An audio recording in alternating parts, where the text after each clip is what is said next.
সম্পর্কে অ্যাকচুয়ালি আমাদের কাছে গোপন খবর ছিল যে পশ্চিম দুর্লা নারায়ণপুরে জুলহাসের বাড়িতে কন্ট্রাব্যান্ড আইটেমস কনসিল করা আছে।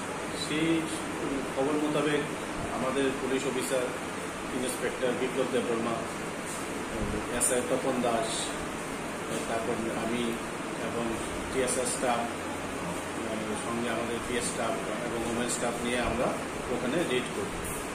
তো রেড করার সময় ওর বাড়িতে প্রচুর খালি ড্রাম পাওয়া গেছে, যেগুলো অ্যাকচুয়ালি মোস্ট প্রবলি হয়তো বা গাঁজা স্টক করার জন্যই রাখা হয়েছিল।